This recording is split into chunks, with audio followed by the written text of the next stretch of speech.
So I'm going to discuss how to privately find double acquisition in biometric databases. Let there be quiet. Nah. OK. And actually, this is a combination of two works, one with Melissa Chase from Microsoft Research, a very old work of ours. And the second one is now with Rita. And as most of you are Israelis, you know how the Israeli ID system works. And you probably heard of the biometric database. This is, by the way, efforts by the, I'm terribly sorry for the Hebrew, הרשות הביומטרית, to interfere with this talk. So they were just building up the tension until there. So I'm going to quickly go over the Israeli ID system, which is very secure at the moment, and then the proposal to make it even more secure, or actually to make it more secure at the price of losing all privacy. So, and the entire point of this talk is to prove that you can do both security and privacy together at roughly the same cost. So why not? So I'm going to discuss several solutions which are completely not cryptographic or not related to computer security. They just use what is well known as common sense, lost art or lost science in many places in the world, and how to solve the issue without actually using biometric databases, and then how to actually use biometric databases to find double acquisitions, and then some concluding remarks. Now, in advance, I'm not an expert in legal aspects of the biometric database. I'm not an expert in the relations between the state and its citizens, and in a democratic country, whether the borderline between what power we give the government, etc. I'm not an expert in that. I will have to make some references to these points. If you know that I'm completely wrong, please correct me. If you know that I'm partially wrong, I know the exact answer. Is just want to not get into too many discussions about these issues, because at the end, I guess that most of you have some opinion on the biometric database, and probably, if you're here, not very positive. So I will start my talk with a sentence that I was forced to say for an entire semester in exchange for using someone's slides in my course, and the biometric database has to be stopped. And now that you heard the conclusion, let's discuss the technical parts. So any Israeli citizen has an ID number which is 9 digits. Actually, it's 8 digits, and the last digit is error detection code, so just to identify whether you gave the right number. When you reach the age of 16, you're supposed to go to the Ministry of Interior Affairs, obtain your ID card. Actually, you have until the age of 18. At the age of 18, it's mandatory that you will have your ID card. And without your ID card, you cannot do anything in Israel. Sort of. This is the card that you're supposed to carry with you all time long in case someone needs to identify you, for example, a policeman. How many of you are actually carrying your ID cards with you? License. No, not driving license. The ID card, the תעודת זהות. No, it's not the same. They're not the same. Wow. Now, the thing is that when you phone in any organization, if you would, for example, call the university and say, hi, my name is Or, I lost my credentials to get into the system, the first question that the university will ask you is, what is your ID number? And nobody knows my ID number because it's not in the database that leaked several times and can be found online, but I'm not going to tell you where it is because holding the database is illegal. This one I know. Now, most of the time, you can use other documents to prove your identity. In the past, for example, for voting, you needed to have the ID card. You couldn't vote with the passport. Today, you can vote with the passport or the driving license. So things are improving, and the reason is that the passport is more secure than the ID card.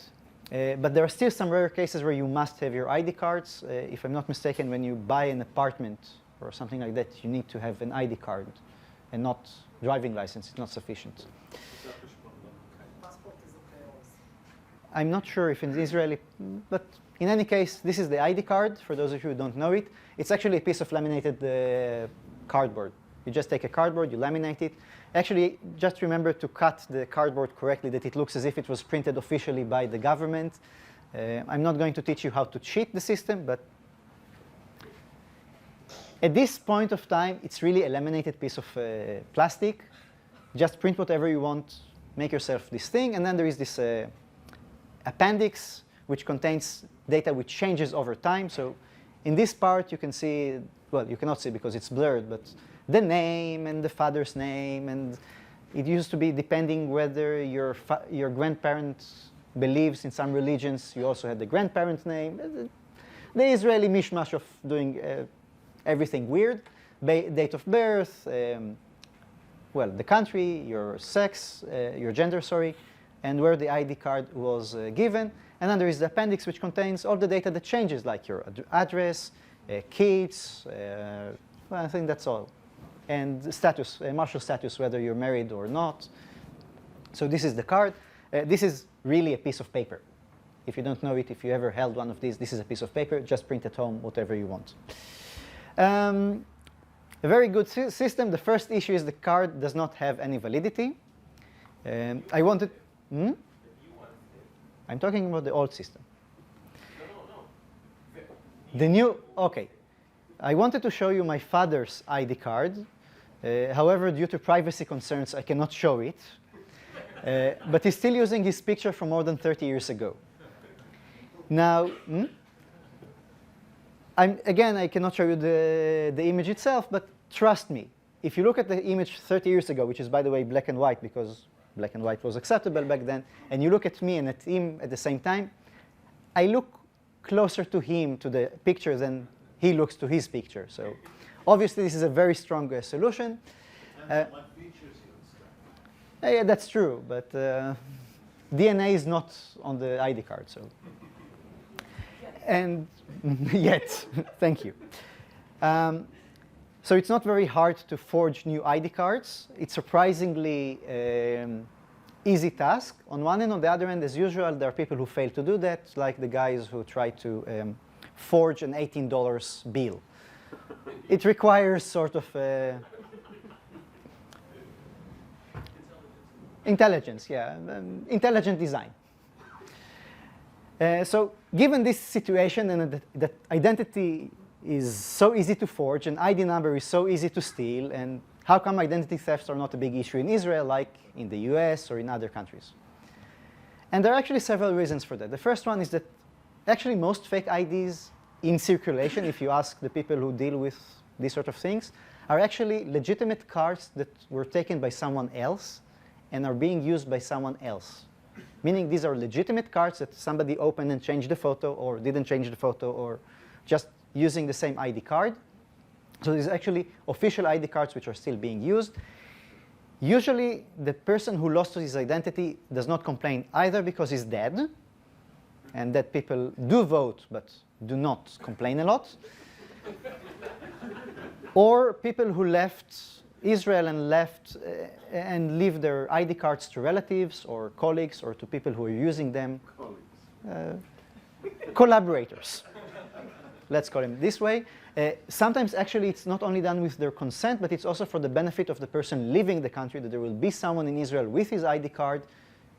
And the thing is that most of these cards are being used to actually cheat the government. And because when you cheat the government, first of all, in the Israeli tradition, this is a mitzvah. Everybody are happy. So for example, when you collect Social Security, nobody is hurt. I mean, just the government. And as I said, it's a mitzvah. Or if you go to vote in the elections, and usually the dead people vote for specific parties, and it's very important to sample them. And now we're in election time, so I wonder how all the statistics about the dead people's vote is distributed among the parties. So the thing is that in theory there is a security threat, because if you obtain an Israeli ID card, you can pass several checks more easily. You can, for example, if you're stopped in the south part of Tel Aviv and your skin color is slightly too dark, you can avoid being accused of being from Sudan, and you just say, no, I'm an Ethiopian Jew. But the thing is that even though it's very easy to forge these, and even though it's very useful, people, as I said, still fail to do it. For example, people using the wrong card. Like if you ever try to buy an alcohol in the US with a card which says that your age is 20 years older than you are. So people are still using that in Israel, and it doesn't make sense.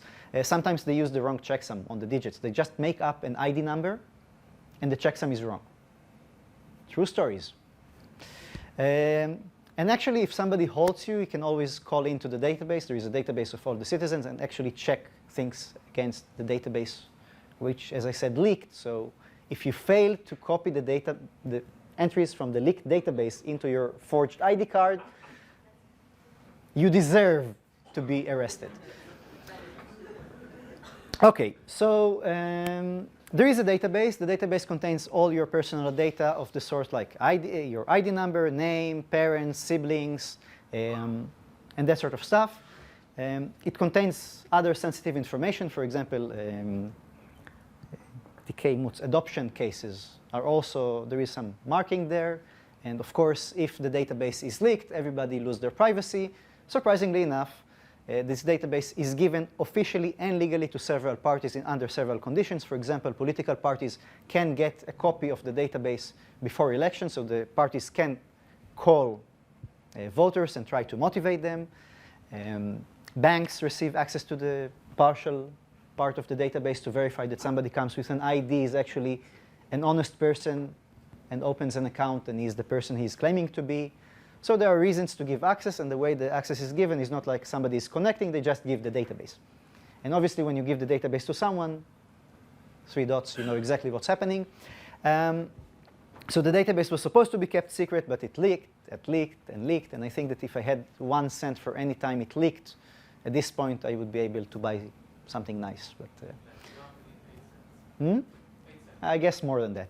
And only recently, thanks to the hard work of the Ramot, and I have to point of the Ramot representative, the Ministry of Justice has a new department handling these sort of privacy issues. After a long period of time, they succeeded to find one of the people responsible for one of the leaks in 2005.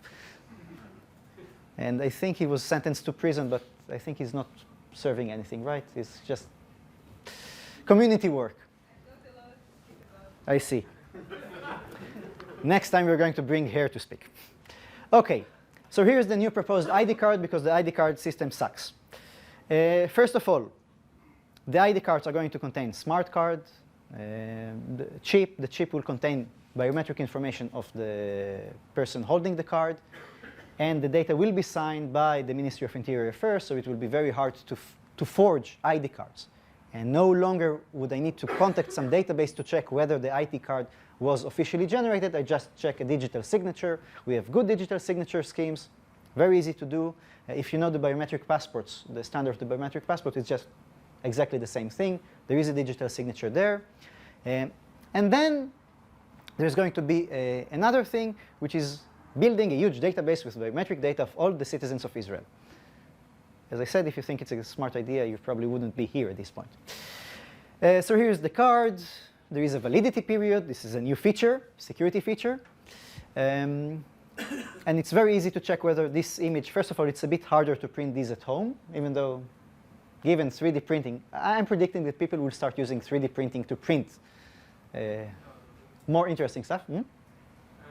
You can print this. Yeah, but it's more expensive than a homemade printer with a lamination that you can go outside here. You can go to any shop and laminate stuff, and you can print anything that you want. So this is a bit harder to forge, especially you cannot forge the digital signature if you use the PKI correctly. And we all know that the PKI is not going to be used correctly, but this is a different issue. So let's put it aside. And then we are going to purge all the non-existent users. What's the idea of the biometric database? Because Moni has 2 identity cards, his and of his brothers, who's currently in the US, so we can use both cards and claiming to be both of them. If there was no database, it could be coming as both him and his brother. However, if there will be a database, we will collect the biometrics of all the people in Israel, find all the ID numbers which use or have the same biometrics, and assuming biometrics is something which is quite unique, and this is the standard assumption, we will identify people who hold 2 ID cards. And then we can go after them and prosecute them and do whatever we want. Yes? What about people that have 3? The way mathematicians solve it, first of all, you reduce the 3rd one, and then you're going back to from there the solution is already known. The thing is that the non-existent entities, like dead people, will not be able to go to the acquisition system, so they will not be issued the new ID cards. And actually, what will happen without the biometric database is that the existing fraudulent users will be able to produce different ID cards, but that's it.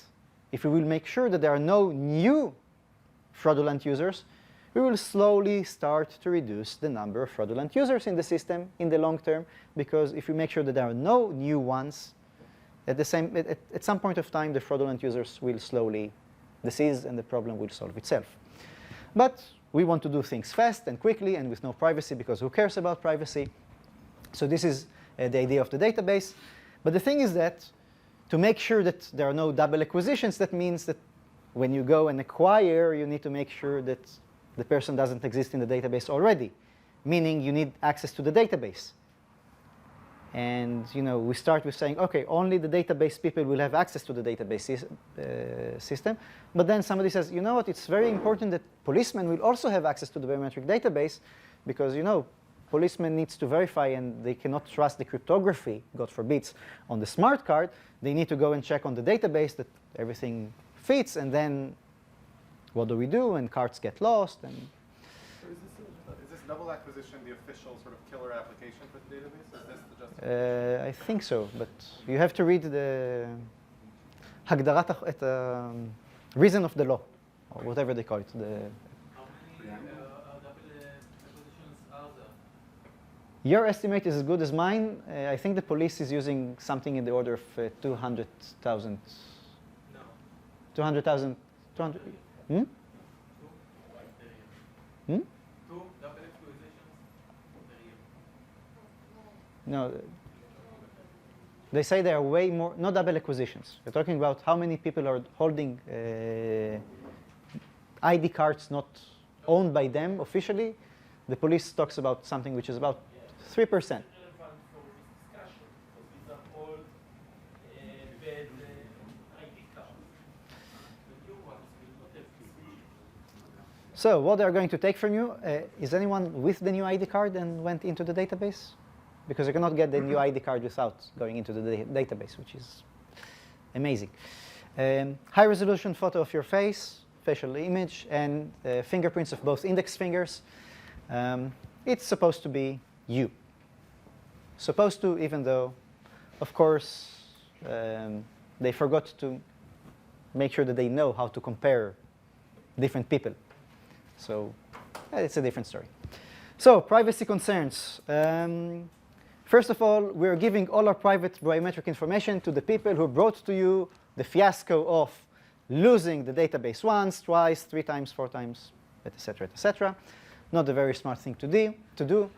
Second of all, more and more entities will get access. There is a slippery slope. First of all, you give only the database people access to the database, then also to the policemen, and then to the politicians, and then to the banks, and then to the... And at the end, if anyone has any doubt that the database will leak, it will leak. It's a matter of time. It's not a matter of... and how. The interesting question is when and how. What was the security exploit they used? Most probable, inside job. And the interesting thing is your biometric data, so you cannot easily replace them. So if somebody steals my face, it's a bit hard to change. I wouldn't recommend on this face, but these fingerprints, this one can unlock my hard drive, because I'm using hard disk encryption, which is based on fingerprints. I'm not, because I know that it's not worth it, but still. And the interesting thing is that the current database allows you to do reverse queries, meaning I'm giving you biometrics and I ask you, who the hell is that? Now, if you think of police work as a job of trying to do reverse queries, it's very important that they take fingerprints from crime scenes and try to look at the database. There's only one problem. First of all, in most of the harsh crime scenes, you have harsh criminals. harsh criminals are professionals. They know not to leave fingerprints. Second of all, the Israeli police has a database of most criminals' fingerprints. This will give them a huge database of honest people's fingerprints. Now, there is a chance I killed Arlozorov. It's very small. I have a time machine, so it's me, but still. The thing is that if you have access control mechanism, if you derive keys from your key, you're going to have issues. If somebody plants your fingerprints, as I said, professional criminals do not leave fingerprints most of the time. In most of the harsh crimes, you will not find fingerprints of the involved criminals. And between the 60, 70 of us, when criminals want to do something really, really bad, they outsource it to someone that comes from abroad. So they bring in someone from abroad, he kills someone here, he goes back home. No fingerprints involved. No fingerprints of Israeli citizens involved. So it won't help at all. And of course, after the database leaks, it will be very easy to identify Israelis, and you need to not know a lot about history to think that a database that contains all Israelis, most of them are Jewish people, running around and allowing you to identify Israelis is not that smart thing, especially that biometric is so good that you lose deniability. If the biometric database of the US government leaks without the identification information, even though it will leak with the identification information, I can always say it's the US government got it wrong, somebody filed my fingerprints under the wrong condition. I'm actually Polish, here's my Polish passport, see.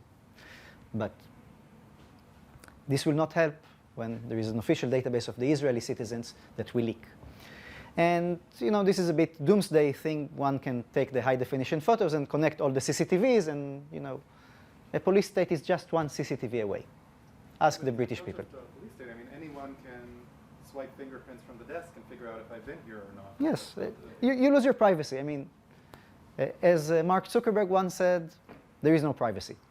It wasn't him, but still. OK, so now I'm going to discuss several solutions with no database. It's actually a very simple solution. The Belgians, the country nobody heard of in Europe, they have biometric identity cards. When you're born, your biometric is sampled, but this is sort of sampling biometrics of newborns is a bit weird. So at the age of 6, your biometrics are sampled. You get a special 6-year-old identity card with your biometrics. At the age of 12, you replace it to a new card, which is valid for 6 years. And at the age of 18, you start to get your regular identity card. And each time, when you swap the cards, you need to prove your identity according to the previous card. Meaning, if I want to obtain someone else's identity with my biometrics, I have to plan at least 12 years in advance. And I can only do it for people who come around me.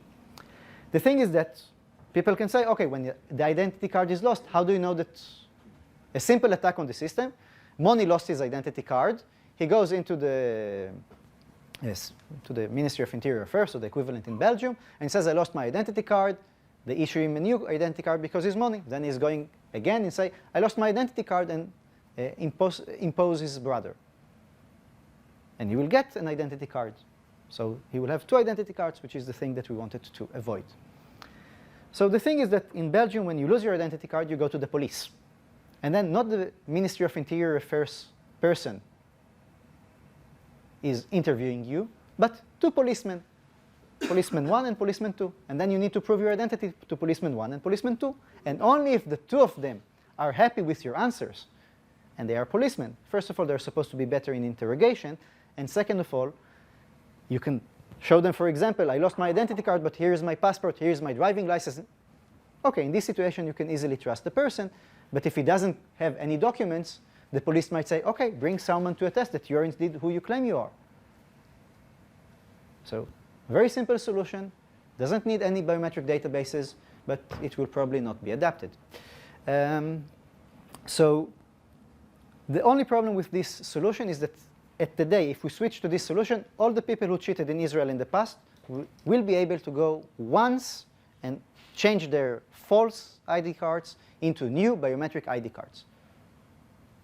So they will remain in the system, but slowly they will die, and their identity cards even the fraudulent ones, will not be able to be reused. You will not be able to reuse them because, well, your biometrics doesn't fit.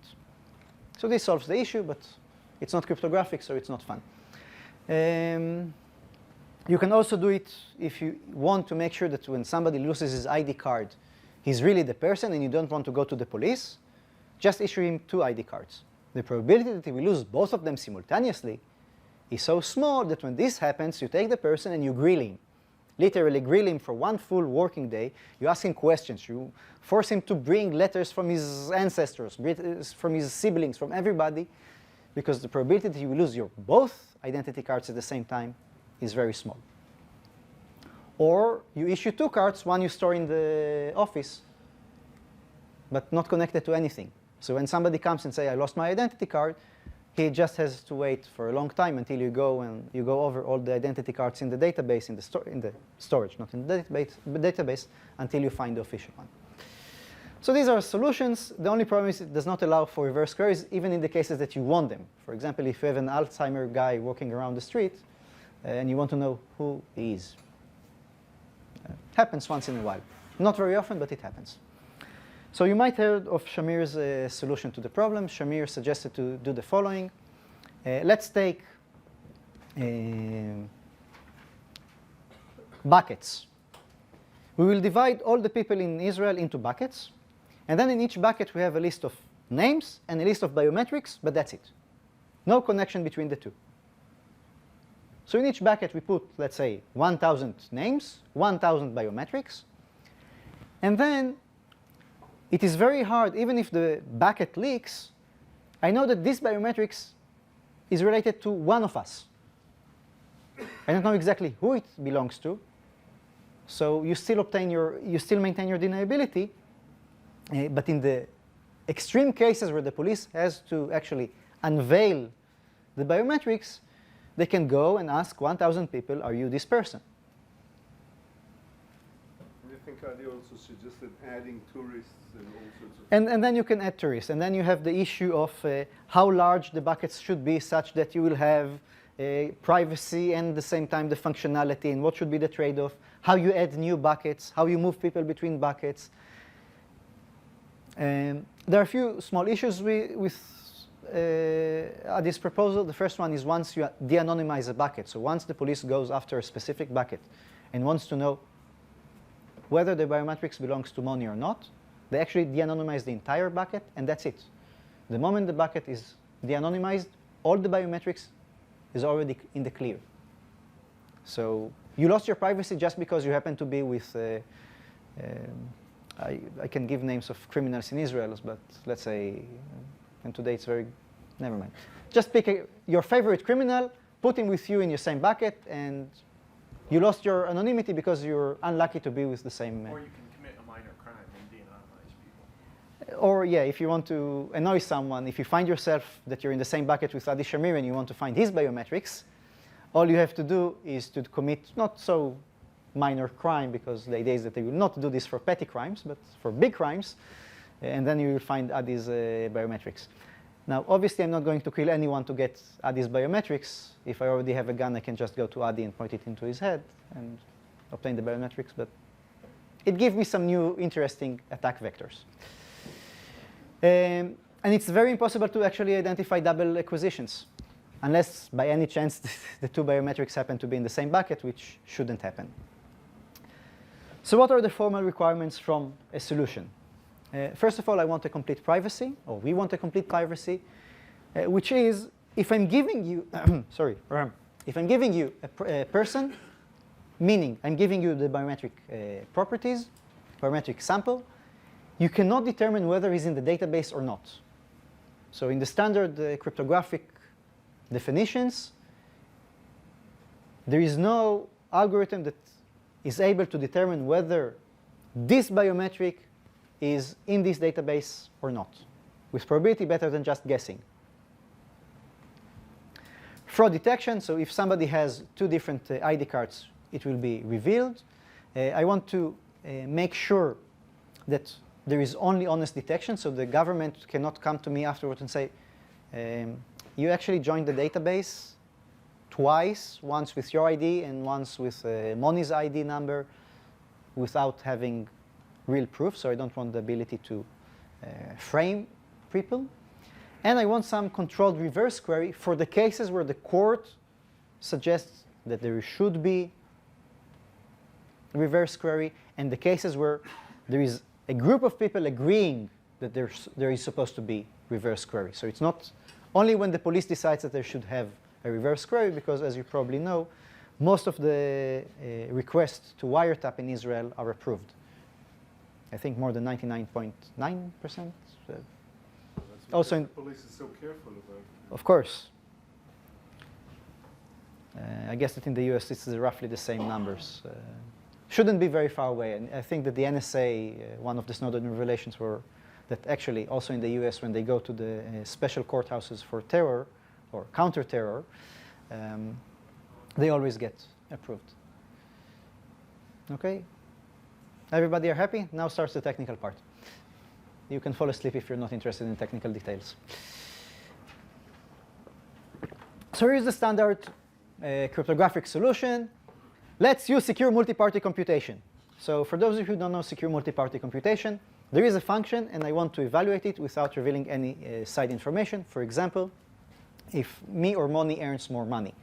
So we can either say out loud how much we earn, not very private.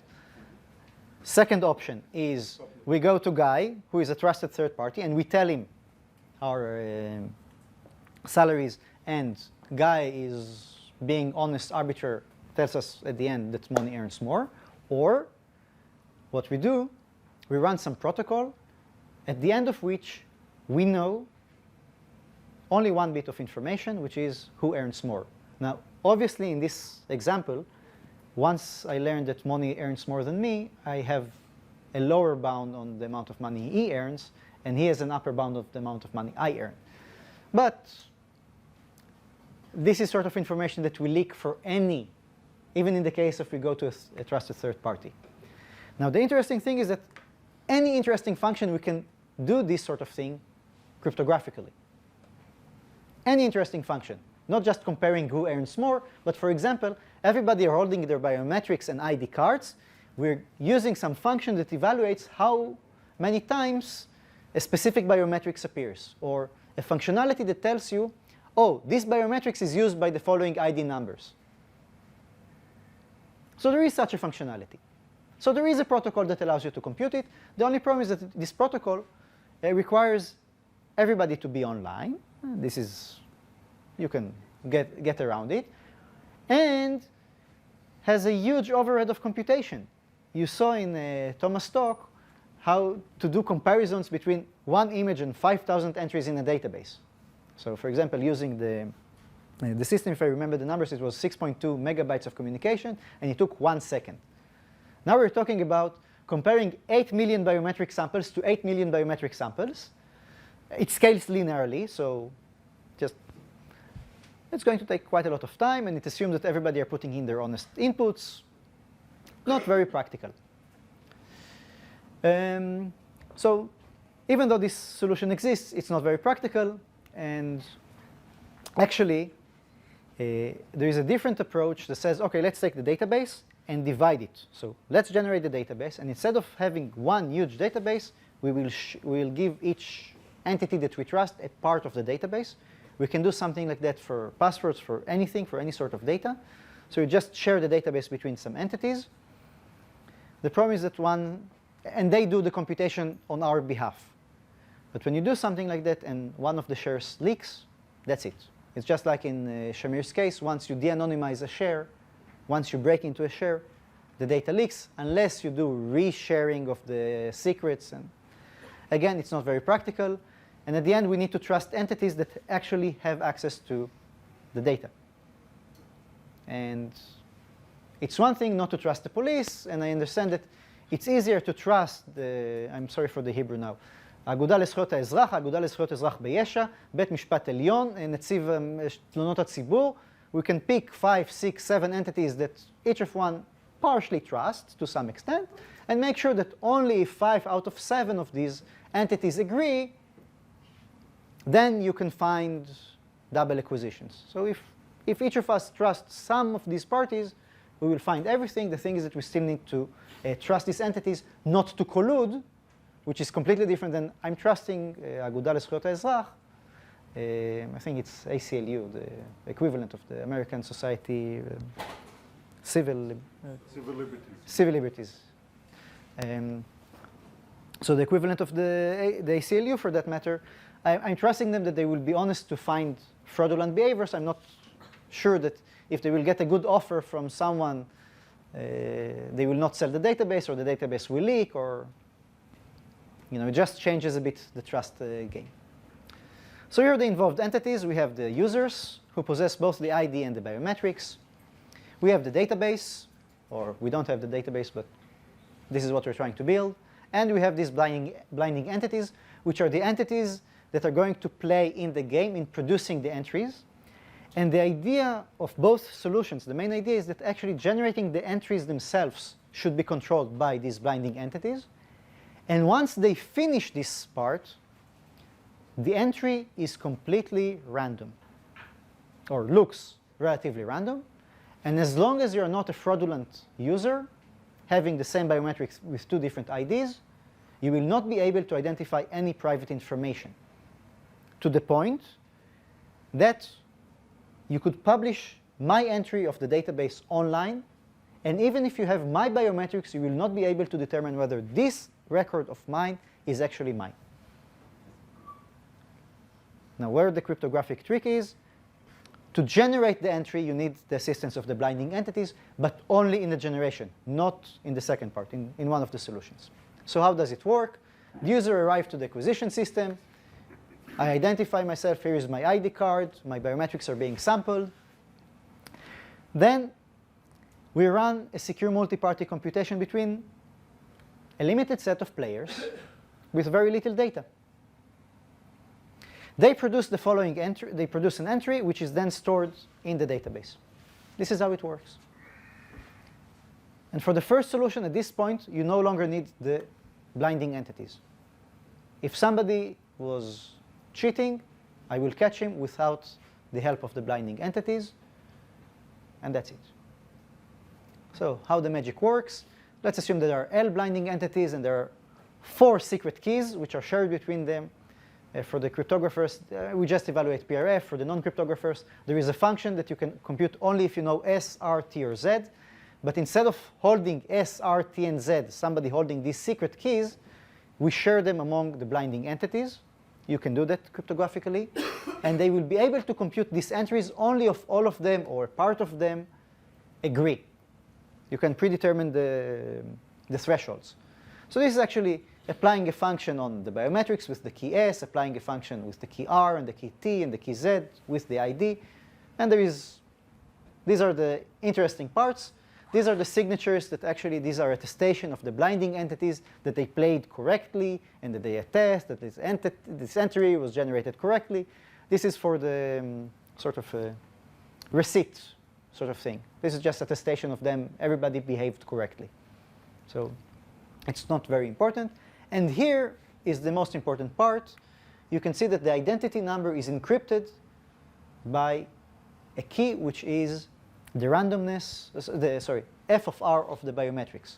So to find the ID, you need to be able to find this key. To find this key, you need actually the biometrics and the value R. The value R is shared between the blinding entities. Therefore, no one at no single point of time holds this secret R. And even if I'm giving you the biometrics, you cannot compute this value, meaning you cannot decrypt. And if this is a good encryption algorithm, this entry is completely random. So, as I said, a very efficient secure multi-party computation, very short strings, very little number of entities. Please note that we assume that the hardware is to be trusted, meaning that I go to the Ministry of Interior Affairs, give my biometrics to the machine interacts with all the 7 blinding entities, and then the machine wipes its memory and the biometrics is lost. We always have to assume that someone is trusted. For example, the hardware As usual in cryptography, we live with this assumption. If you're not happy with the assumption, well, we will publish the design in advance, and then we will verify the design. And then there will be people looking into the design and implementation, and we'll take apart several of the machines to make sure that they are doing okay. And the protocol will be public. We can increase the trust, but we will not be able to solve this. And what we gain at the end is this entry. So this is the entry that you get. Now, what happens when you're a fraudulent user? You will have the same value here. The first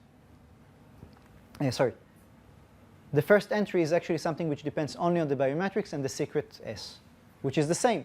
So it's going to be the same for if you arrive with two different ID numbers. At which point, at this point of time, I just go into the database, I load these two lines, and without getting into the arithmetics, trust me that you can extract from these two the value of FRB. And from this, you can easily decrypt both the ID and the ID prime. And if there are three IDs, no problem. You just run it again. Blinding entities are not needed at this point of time. I don't need anything. And again, the entry is completely masked. Oh, well, we don't really have time. Now, the thing is that I actually need to sample you, meaning I need to get your biometrics. There are about 8 million Israeli citizens. So by chance, it might be that my biometrics and Moni's biometrics collide, because I'm not taking the full biometrics. I'm taking a very short sample. And the reason I need to take a very short sample is that I need it to be consistent. That whenever I go to the acquisition system, you get the same face. Otherwise, I will still be able to cheat. So even if the length of the biometrics is about 50 bits, we might get honest collisions between two different citizens. Then the police goes, investigates, finds that actually two different people who by chance had the same biometrics. And then you just add a statement to the database saying, if you see this, expect a collision. And then you go and sample the honest collision using some other means. It allows you reverse queries, but I don't want to discuss them because we don't have time for that. And membership queries can be done only if the blinding entities agree to do that. So if the biometric database of this proposal leaks and I land in Iran, the Iranian government cannot check whether I'm in the database or not without the ACLU and all these blinding entities agreeing to the check. And hopefully they will not, but this is a different issue. The only problem is that this solution requires consistent sampling, meaning whenever I come to the acquisition system, I get the same biometrics. You're supposed to complain now, so you have 2 seconds to complain. Nobody wow. Read a complaint for us. Yeah, but with such a docile approach to not complaining, it's not a surprise that the government succeeded to pass this law, because everybody are sitting here not complaining. This is actually a very strong assumption. First of all, we don't really need it 100% fraud detection.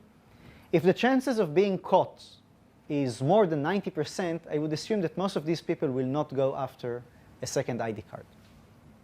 Now, I'm not a person doing crime investigation and that sort of stuff, but I think that for the most of the people, 90% of getting caught and then being sentenced to 5 years in prison is not worth the effort of collecting a bit extra social benefits. Maybe voting for the wrong party, yes, but still. Now, the thing is that even 90% consistency is not very easily achieved.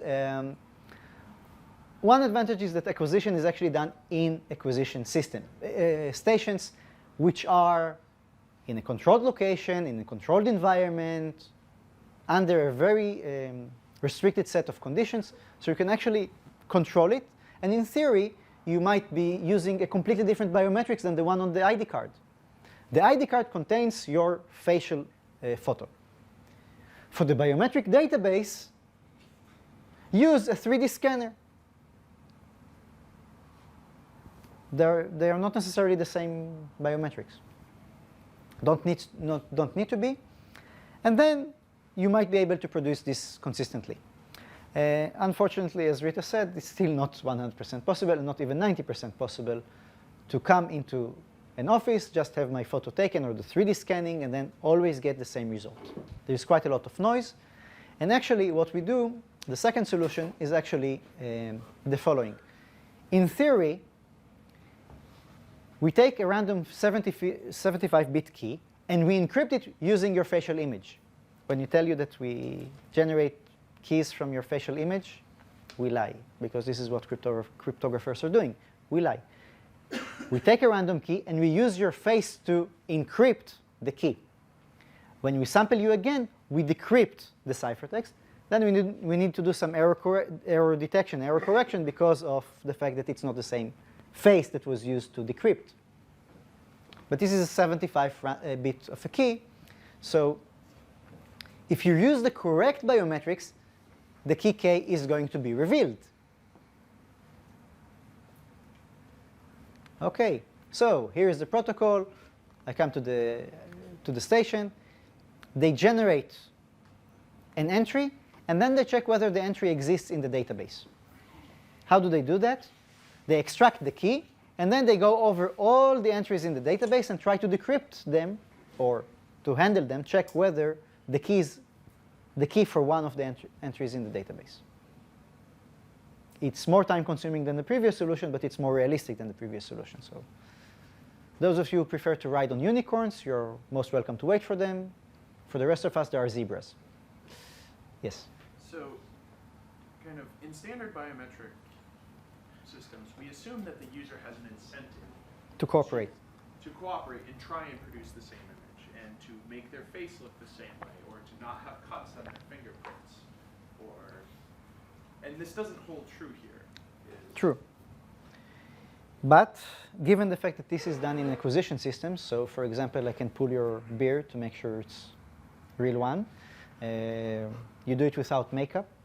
You do it. You can regulate the conditions under which the biometric is sampled. And fingerprints, even though they're easy to change using gummy fingers, the majority of the cheaters in Israel do not know how to produce gummy fingers. Those of you who don't know, there is a YouTube video how to do that. But in any case. So already have regulations. When you go to the US, you have to take your passports with your ears out and your facial hair. Like Yes. It grows, but if you have it for you. So you can regulate some of it. So here is the entity. This time you just encode the key K. You X-ray it with the biometrics, long biometrics, which may be non-consistent. Then you encrypt the string 0 with the key K. So what happens is that I take your biometrics. I go over each and every entry, try to decrypt the key K by X-raying with the new biometrics, decoding, finding K, trying to encrypt with the key that I found, whether I get the value 0 here. And here is the thing. Unlike earlier, here there is this the encryption under the key S of the identity. S is shared among the blinding entities. And if they find a fraudulent activity, they have to decrypt. They have to participate also in the decryption. So we're still working on fixing this last part of But here there is the issue that you can recognize that someone is in the database. Yes. Given his biometrics. Given his biometrics. So the Yes. Iranian example is not. Yes. So the advantages, actually, it does not require consistency between sampling, meaning we're no longer dealing with unicorns, but with zebras and horses. We have everything almost implemented. The only thing missing is the secure multi-party computation part, which you can add later, and actually just computing these entries. So we sort of almost proof of concept system exists, and you detect the frauds immediately when they happen. Unlike in the previous solution, where you had to wait for all the entries to arrive to the database, and only then you found the fraudulent users. So it's an advantage. The only problem is that it requires, well, there are quite a lot of problems, but one of them is the fact that there are quite a lot of comparisons to be made. You need the cooperation of the blinding entities to recover the identity of the fraudulent users. And there is still an attack that you go over all possible keys because the keys are only 75-bit long, and from them you can detect the biometrics. So if you make the keys longer, this issue dissolves. Okay, so we should. Can you go over what are you saying here? Here, the last point, you can add some, instead of encrypting under the key K, this is our sign. Yeah, lunch is being served in a second. The thing is that instead of just using the key K, you can add some randomness, a few more bits to the key. So the system, when it compares, when it tries to find you, has to try several values of R. So what is stored is more than 75 bits of security. It's a bit longer. We had That's all, but that means that it's also more expensive. security costs. Everybody knows that, right? No free lunch. I mean, here you're going to get a free lunch in a second. Don't ask hard questions, but. Is it a secure free lunch? No, we don't do any biometric checks before, after. But on the other hand, you don't store. We don't store anything, yeah. Well, we store you store your emails, and somebody told me that after you register, you get the emails of all the people registered to the workshop, which is a bit, given the fact that this is about privacy, oops. In any case, we saw two solutions. You find duplicates by adding a new entry, and then you find the duplicates there. By putting actually the control on the generation of new entries, I reduce the amount of trust that I need. Instead of taking the entire database, giving it to several entities, each time I need these entities only to generate the next entry. So the trust is significantly smaller, and the amount of computation as a result is also significantly smaller. In the first solution, you can just put the database online. Nobody will get hurt. Well, assuming that I didn't make mistakes in the security proofs and that the cryptographic protocols are correct, and. But under standard cryptographic assumptions, it's OK. You can put it online. And you have more players to trust. Still need to verify the hardware. Even if you use any of these two solutions, you need good pseudorandom number generators all around the place to encrypt the things correctly and do the randomization, etc. It's not as simple problem as we thought it used to be. And from the technical point of view, it's probably a very bad idea to have biometric database. Now, we don't have time to discuss this current state of affairs, so I will just thank you and take questions.